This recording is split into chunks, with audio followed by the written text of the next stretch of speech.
made a video back in April about my deep love and fear for the original Luigi's Mansion, but then I didn't remember to write down the ideas for Luigi's Mansion 2 or even a 3 video. But hey, I'm doing it now! Luigi's Mansion 2 also recently got a remaster, and with that, it reignited my love for the Luigi's Mansion series, and the first game I replayed was Luigi's Mansion 3. And for some odd reason, I had the most fun playing that game compared to the other two. Well, technically other 3, but whatever. Was it because of the fun areas, the crazy, sometimes confusing puzzles, or was it the boss fights? Well, in a way, in some weird way, it was all of these crazy things combined that made it so much fun and interesting to play.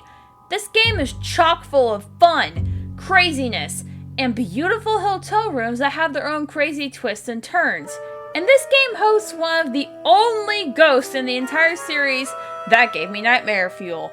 Look at you, Polter Kitty, you bad kitty, you! Aside from that, Luigi's Mansion 3, in my opinion, was well worth the wait and a huge step up from Dark Moon's limited exploration, side quests that take longer than hiking Mount Everest, and constant interventions from Professor E.Gadd. Yo, E.Gadd, do me a favor and get off my screen. I'm trying to play a game here. I'm not trying to listen to you chat. While Luigi's Mansion 2 wasn't the absolute favorite in the series, it was a really good stepping stone for what was to come. Thankfully, Luigi's Mansion 3 manages to rescue the series from King Boo's Portrait of Doom and returns to the original Luigi's Mansion roots. And I want to talk about it. So, before we begin, please note that all opinions in this video are just that, my opinions and mine alone. We don't have to agree on everything, but I will encourage you to make your own video and get your own opinions out. So with that out of the way, let's jump in! The game starts with Luigi, Polterpup, I love him, his brother Mario, Princess Peach, and 3 toads going to this hotel that they were invited to called The Last Resort. Okay! Weird name choice, but hey, not my call. Everyone tucks in for the night, and Luigi wakes up later on to find that the floor he is staying on is completely deserted. Wow, did everyone just up and leave in the middle of the night? I don't think so. Anyway, the green plumber has his flashlight and he's ready to investigate, and he discovers that Helen Gravely has teamed up with King Boo. Uh-oh. I have a surprise for you, Luigi. You thought an old geezer could keep me contained? Time to join your brother and friends in my gallery of revenge! Poor Luigi, man! He just wanted to have a normal hotel stay after the last few mansions he cleared out for E.Gadd.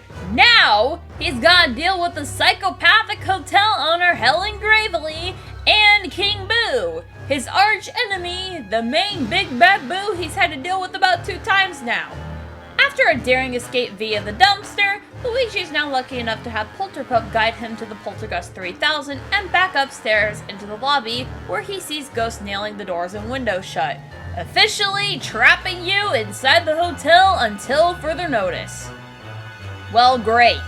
Overall, the first 10 minutes of the game is basically teaching you how to play, and what better way to teach you than throwing you in head first?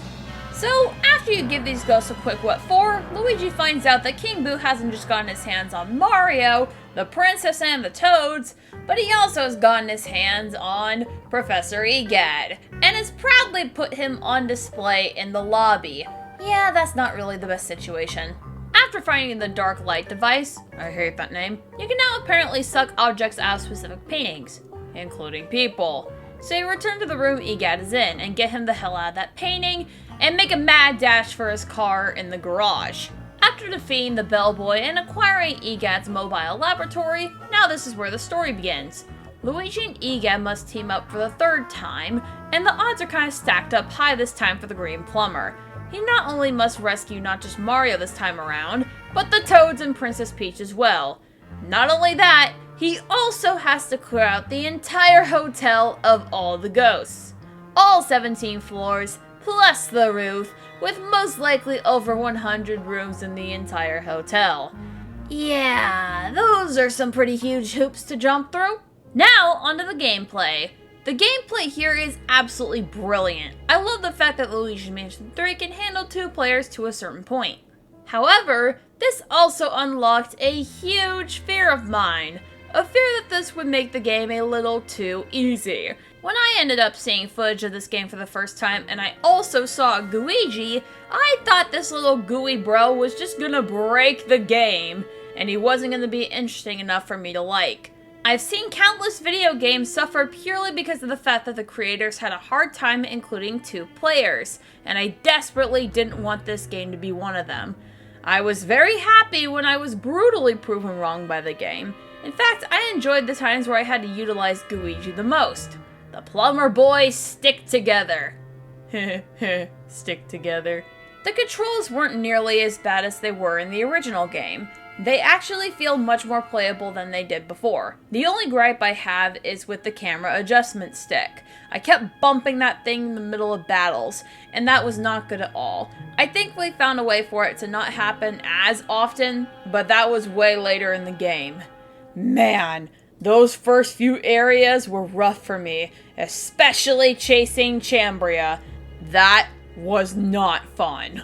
The look of this freaky hotel is beyond amazing, especially since this game was made and released in 2017. The beautiful graphics, the beautiful reflection of Luigi in the mirror, the windows, the way things get sucked up into the poltergust, the visual effects of Polterpup, the different visual effects that are on the poltergust, the shine reflection of the tile floors, and overall, for a 2017 game, it looks like something that came out in 2023 or even a few weeks ago. I really appreciate how the developers went for a beautiful game over frame rate. It feels like I'm stepping into a new funhouse with every room Luigi enters. That is, if a funhouse had many obstacles to death and a ways to trap you into a magical portrait and hang you up on the wall like Han Solo in Return of the Jedi. Other than that, it's super exciting and I love that it's a new experience with every room that you come across. Overall, the looks of this game are fantastic and buttery smooth. I love them so much. The cutscenes. Oh my gosh, put a break on the video. I can't go on further without talking about these amazing cutscenes. The cutscenes felt like a Pixar animated movie. They're beautiful, and they actually flowed back into the game incredibly well. I think that they were some of my favorite parts in the game. Also, can I just say how amazingly these cutscenes have improved since 2001? I mean, sure, there were only a handful of cutscenes in the original Luigi's Mansion, but hey, they're still pretty good and shows how far Nintendo has come since 2001. The feeling of this hotel as well. Holy smokes, I've actually never felt more on edge playing a quote-unquote scary Nintendo game since I played the original Luigi's Mansion. Especially the Polter Nightmare Kitty and the dinosaur. Not gonna lie, that thing actually genuinely scared me. While it may not scare you like Resident Evil or The Last of Us kinda scary, there is still some low-level eeriness that actually caught me off guard at some points, where I felt like Pennywise was gonna pop out of one of the closets, or something silly like that. I mean, sure, to kids, the game over Luigi being stuck in the painting is kinda freaky, but it didn't really get me that badly. Not like, Helen's non-makeup face, King Boo's freaky laugh, Ugg's creepy troll/ogre-looking ghost, or, the worst of all, Dr. Potter's sentient Venus flytraps that will eat Luigi for breakfast. Ooh, I still don't like those things. On to the bosses! The character ghosts have actually finally made their return from the original Luigi's Mansion, well, minus their portraits. Nintendo actually did a very good job with these ghosts. And if anything, they've got way more personality than the ones in the first game did. They just kind of sit there and you fight them and try to find a way to trigger the fight. But here they have way more character to them. The first game used a format of mini bosses and big boy bosses, and this game does that too masterfully. That was probably wrong grammar, please don't correct me in the comments. However, there were 3 boss fights that actually did give me a hard time, but the one I want to talk about was the one that I actually had seen a lot of flaws with. And that was the basement dweller ghost, Clem. So basically how this fight works is that you gotta hop on this float as the basement begins to flood. And you engage in a water version of bumper cars, using the poltergust to direct you. Quick side tangent, these controls for the battle were jank as hell. Well, at least in my case. It was hard for me to figure out the controls that I ended up getting a game over. But I got him the next time. But I was sure cutting it close with health on that one, that was for sure. Overall, I feel like Nintendo could have done a little bit better with this fight, but I guess there weren't many options, and just having the fight on land would have been far too easy for the 11th boss. In a way, it's very creative, and I overall love the idea, but the execution just wasn't great, and I saw a lot of flaws with it. That being, Clem's attack is far too slow, and you can easily see it coming if you know how to use the directions on the Poltergust to steer your float. Also, just the fact that once you get him on land, you have quite a bit of a window to get a lot of health off of Clem. Sure, it may take you 3, sometimes even 4 rounds to get them fully down, but it's still pretty easy and it doesn't take up a lot of your time if you know how to execute the proper strategy. Other than Clem, every other boss fight was really good for the levels that you fight them on. Instead of trying to crack the code on how to suck up each ghost in the original, here, there is way more action and you need to figure out how to do damage to these pesky ghosts. Like most things in the game, trial and error is definitely the key here. These ghost boss fights were amazing. They fit the arena they were in. Sure, some of them look difficult, but it ultimately comes down to hitting them with the show bolt at the right time. Sure, with some of the battles, it would have been nice to have a little more variety, but overall they're fun to fight and fun to capture, and very rewarding when you do catch them. One of my gripes with this game was the fact that this game does in fact have some padding issues. Now, it's not nearly as bad as Luigi's Mansion 2 Polterpup padding, but it's slightly annoying to me. It felt like Nintendo was trying to squeeze in just a bit more than necessary. In Dark Moon, though, it was 100 times worse, where you'd have to backtrack through the cleared sections and track down Polterpup to get the key back. This happens multiple times, by the way. I'm not even kidding. Thankfully, in Luigi's Mansion 3, it's not that bad, but I will say this. Having to track down Polterkitty multiple times, mind you, and overall just trying to guess where the fuck this cat went. It's very frustrating to track her down and do the whole fight cycle with her 3 times. I was also pretty sad when I realized that the ghosts you just encountered around the hotel were more or less recycled ghosts from Luigi's Mansion 2, Dark Moon. The variety was kinda lacking aside from the character ghosts. And sure, some ghosts wear masks and carry things like a flashlight to try and club Luigi or something like that, but that didn't really make it better in my opinion. If anything, it just made it more sad. The enemy AI isn't too good, with the ghosts giving you giant openings that are actually insanely difficult to miss at times. Sure, sometimes you'll mess up and accidentally lose a ghost in some way and they'll attempt to run off, but it's so laughably easy to recapture them and finish them off. I actually ended up losing only a total of 2 ghosts in the entire game, and I learned from my mistakes pretty quickly. The only thing that does save this is that the enemies do respawn in some of the rooms, even after you've cleared them out, adding some tension for when you return, which I actually enjoyed quite a bit when I backtracked through the hotel. Sure, it gets kinda annoying at times, but overall it was actually kinda fun. On to my second biggest gripe with this game.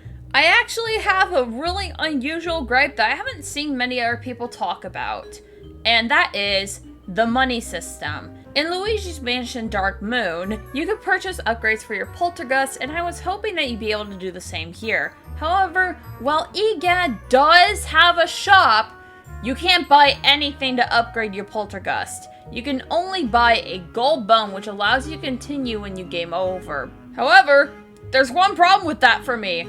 This game was way too easy for me that I never ended up touching that thing. Then there's the Boo Finder and the Gem Finder, which I'm not too big a fan of purchasing upgrades to make the game easier to 100%, so I didn't touch those either. The only thing I call semi-useful that you can buy is the Gem Finder, because it does make finding the gems a crap ton easier. It doesn't show the exact location, but it gives you the room it's in, which can make things a lot easier. But I didn't do it, so that sucked for my sanity. But my biggest gripe of all has to be with the capture system. As much fun as catching these ghosties is, the system can really break some of the boss fights if you do it right. The slam mechanic, as fun as it is, truly broke this game for me. If you slam one ghost into another, not only will it do 20 HP of damage, but after you defeat the ghost, you can start sucking up the other one without having to use the strobe bulb. I'd say the first 25% of this game, the combat is absolutely broken with how you can just wipe out a group of ghosts with ease.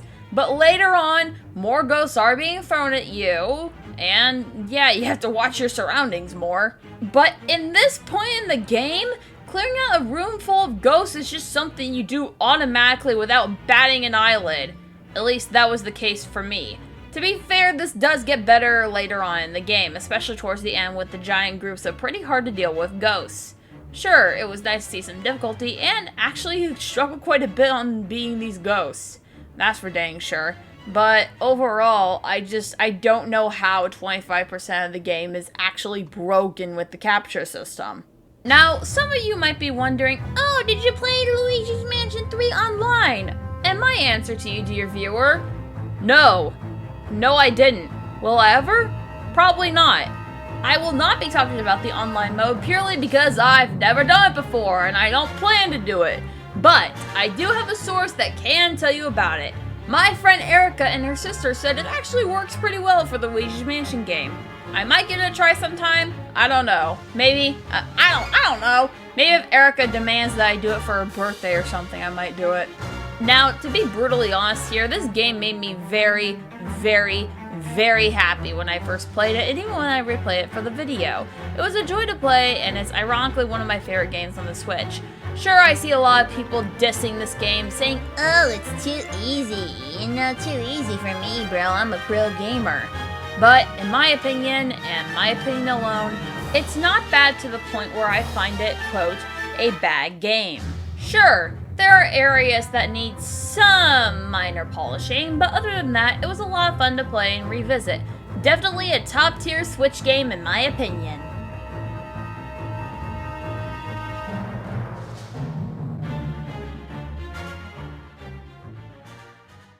Hello, fellow amazing peoples! I really hope you enjoyed this crazy video that I had concocted for quite some time. Fun fact about this video was initially supposed to be posted on Halloween, but I decided, you know what, I'm not gonna get this other video done before that, let's just use this video. So yeah, I hope you guys really enjoyed this video, and also huge thank you to ErosX for their amazing thumbnail work as usual. Also huge thank you to my good voice acting friends, Mr. Moron for voicing King Boo, Pink Penguin for voicing Helen Gravely, and Bowser Jr. XD for voicing Luigi. This video was more amazing thanks to these amazing people. Anyway, I hope y'all are doing amazing, and I can't wait to see you in the next video. Bye-bye!